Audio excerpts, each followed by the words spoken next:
स्वागत गर्न चाहन्छु तपाईहरुलाई तपाईहरुको आफ्नो च्यानल नेपाली हरर कथामा र आज पनि म नयाँ कथा लिएर उपस्थित भएको छु। ल है त कानमा हेडफोन लाउनुस् र मेरो डरलाग्दो कथा सुन्नुस्। धेरै समय अगाडिको कुरा हो। कुनै एक दुर्गम गाउँमा विष्णु नामको व्यक्ति बस्थ्यो। उसको श्रीमतीको नाम चाहिँ लीला थियो अनि उसको एउटा छोरी पनि थियो जो सानै थियो, जसलाई गाउँमा सबैले मालती भनेर बोलाउने गर्थे। विष्णु सधैँ खोलामा जान्थ्यो अनि माछा मार्थ्यो अनि त्यो माछा बजारमा लगेर बेच्थ्यो। त्यसरी नै उनीहरूको गुजारा चलिरहेकै थियो। दिन यसरी नै अघि बढ्दै गयो। बिस्तारै बिस्तारै मालती पनि ठुलो हुँदै गयो अनि घरमा खर्च पनि बढ्दै गयो। एक दिनको कुरा हो, विष्णु माछा मार्नका निम्ति सारा सामानहरू बोकेर जब तयार भए तब मालतीले भने, बुढा आज त तिमी नजाऊ, आज मलाई साह्रै डर लागिरहेको छ, किन आज के हुन्छ जस्तो मलाई भान भइरहेको छ। अनि विष्णुले भन्यो, के भन्छ यो आइमाई, होइन तँलाई चाहिँ जहिले यस्तै के हुन्छ र? जहिले माछा मार्न गएको छु अनि आज म माछा मार्न गइन भने भोलि हाम्रो छाक कस्तो टार्दिन्छ। यति भनेपछि मालतीले केही भनिनन्। अनि विष्णु जब ढोका बाहिर गएको थियो, मालतीले फेरि भने, एकछिन रोक।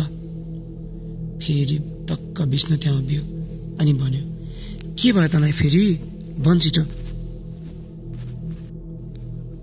अनि मालतीले उसको हातबाट चुरा निकालेर विष्णुलाई दियो र भन्यो, लौ यो चुरा राख। अनि उसले भन्यो, यो चुरा किन राख्नु यो चुरा? विष्णुले फेरि आत्तिँदै सोध्यो, झर्किँदै सोध्यो। भन्यो, तिमी बाटोमा त्यहाँ हिँड्दाखेरि जङ्गल पर्छ, खोलामा पनि विभिन्न किसिमका भूतहरू आउन सक्छन्, तिमीलाई तर्साउँछन्, त्यही भएर तिम्रो रक्षा हुन्छ भनेर। यति भनेर फेरि उसले आफ्नो पैतालाको धुलोले विष्णुको निधारमा टिका लगाइदिए जस्तो लगाइदियो। त्यसपछि विष्णु पतपताउँदै अगाडि गयो।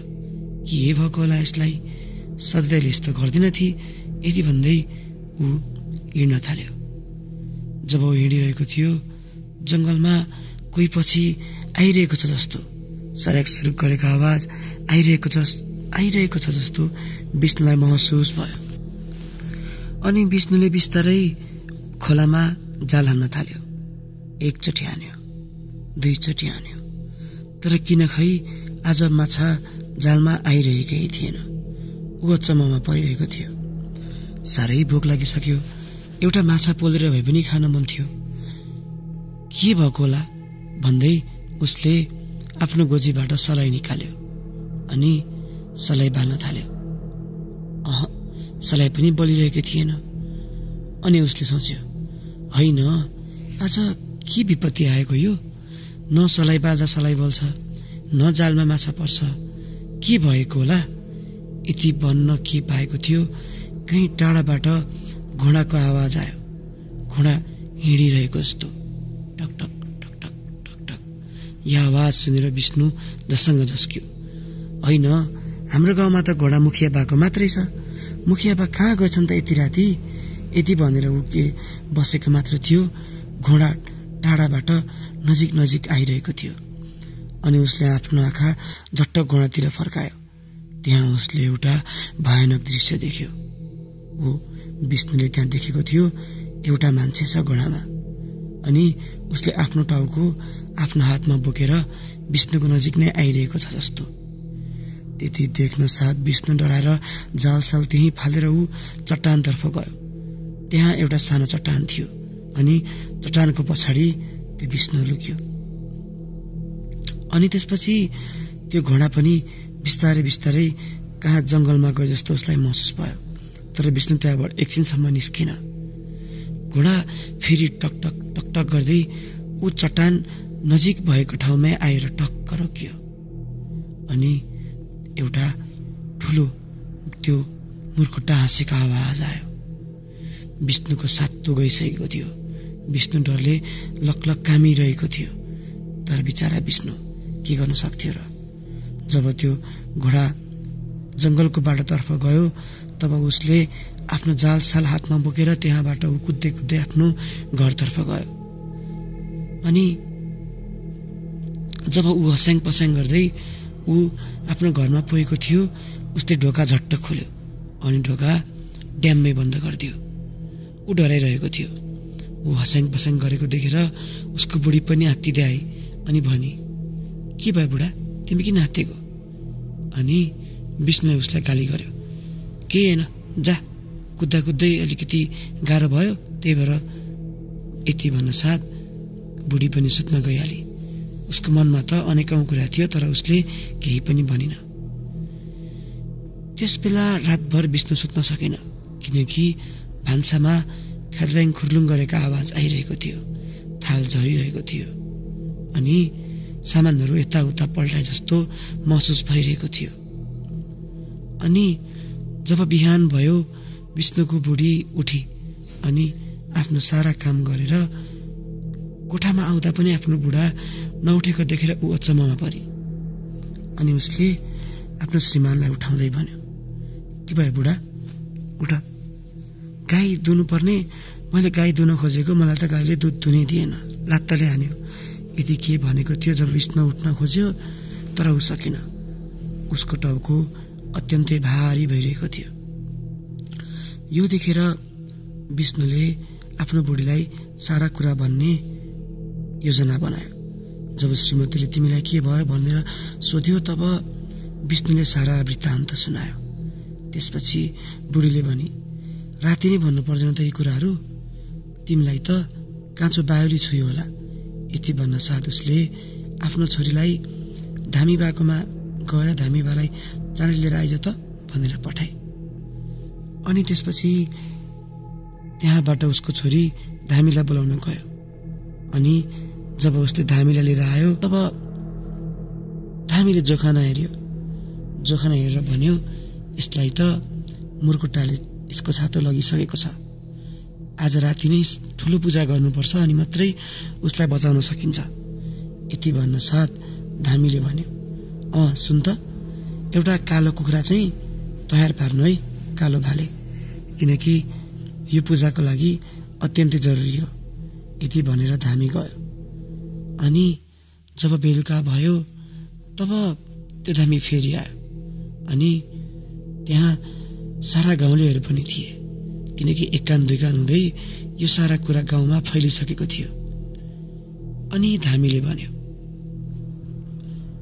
7 जना युवाहरू मलाई चाहिन्छ। जब म यहाँबाट ढेङ्ग्रो ठटाउँदै जानेछु, त्यस बेला तिमीहरू पनि मेरो वरिपरि आउनु। अनि जब मैले मुर्कुट्टाबाट विष्णुको सातो ल्याउने छु, तब तिमीहरू म सँगसँगै पछि फर्किनु। अनि अर्को कुरा, तिमीहरू कोही पनि त्यहाँ डराउनु हुँदैन है। तिमीहरू डरायो भने फेरि तिमीहरूलाई जे पनि हुन सक्नेछ, म तिमीहरूलाई बचाउन सक्दिनँ। आँट छ भने आऊ। यति भन्न साथ 7 जना ठिटाहरू आए। अनि धामीले उनीहरूको हातमा एउटा बुट्टी बाँधियो अनि उनीहरू ढेङ्ग्रो ठटाउँदै मन्त्र पढ्दै अघि गए। अनि जब त्यहाँ धामीले पूजापाठ गर्न थाल्यो, तब विचित्र विचित्र किसिमको अनुभव हुन थाल्यो। धामीले त्यहाँ सानसाना पुतलाहरू बनाएको थियो। अनि त्यो पुतलामा विष्णुका कपडा अनि कपाल पनि थियो। धामीले त्यसलाई सानो मान्छेको आकृति जस्तो बनाइदियो। अनि त्यहाँ जब त्यो कुखुरा थियो नि, त्यस कुखुरालाई चाहिँ उसले काटेर त्यो पुतलामा जब त्यो कुखुराको रगत लाग्यो, तब भने त्यहाँ कोही मान्छे रोएको जस्तो, कोही मान्छे हाँसेको जस्तो आवाज आइरहेको थियो। त्यस पश्चात त्यस धामी अझ कामदै पूजा गर्न थाल्यो। अनि टाढाबाट एउटा घोडा जो आफ्नो हातमा आफ्नो टाउको लिएर बसेको थियो, जुन मुर्कुट्टा, त्यो आयो। त्यो आउन साथ धामी र मुर्कुट्टा बीच भयङ्कर युद्ध भयो। उताबाट पनि मुर्कुट्टाले आफ्नो शक्ति प्रहार गर्थ्यो, यताबाट पनि धामीले त्यसको जवाब दिन्थ्यो। ती 7 जना युवाहरू हेरिरहेका थिए यी सारा कुराहरू। अन्त्यमा कसो कसो गरेर धामीले त्यसबाट आफ्नो सातो लिन सफल भयो। अनि त्यहाँबाट धामी घर फर्कियो। अनि धामीले घर फर्केर विष्णुलाई फेरि ल्याए अनि ल्याएर पानीमा त्यो सातोलाई कसो कसो गरेर मिलाएर विष्णुको शरीरमा पुनः प्रवाह गरिदियो। अनि त्यस सातो जब विष्णुको शरीरमा गयो अनि मात्र विष्णुमा तागतको सञ्चार भयो। अनि धामीले भन्यो, आज रातभरि अलिकति समस्या छ, आज राति यदि हामीले टार्न सक्यौँ भने विष्णुलाई केही पनि हुँदैन। अनि लीलाले प्रश्न गर्यो, किन नि धामी बा, अब त सातो ल्याइसकियो, अब के को समस्या छ र? उसले भन्यो, त्यो मुर्कुटाले आफ्नो हार स्वीकार गर्न सकेको छैन, त्यही भएर भरे राति आएर खोज्न सक्छ विष्णुको सातो। त्यही भएर हामी सबै जागराममा बस्छौँ, नहात्ते केही पनि हुँदैन। अनि सारा गाउँलेहरूले पनि यो कुरा सुनेर आगो बालेर त्यहाँ बसिने रह्यो विष्णुको घरमा। अनि धामी पनि त्यही नै बस्यो। रातभरि घोडा वरिपरि दगुरिरहेको जस्तो आवाज आइरहेको थियो, कोही कराइरहेको जस्तो आवाज आइरहेको थियो। तर जब बिहान भयो तब यी सारा कुराहरू शान्त भए। बिस्तारै विष्णुको आँखा पनि खुल्यो अनि उसलाई पहिलाको भन्दा थोरै सहज महसुस भयो। अनि बिस्तारै बिस्तारै विष्णु निको भयो। त्यहाँदेखि ऊ जिन्दगीमा पनि माछा मार्न कहिले पनि गएन। गाउँघरमा यस्ता किसिमका कथाहरू कैयौँ हुन्छन्, कैयौँ छन्। आशा गर्नेछु यो कथा तपाईँलाई मन पर्यो भनेर। मन परेको खण्डमा हामीलाई सब्सक्राइब गरिदिनुहोला, यस भिडियोलाई लाइक गरिदिनुहोला। हामी फेरि आउनेछौँ नयाँ स्टोरी लिएर। धन्यवाद।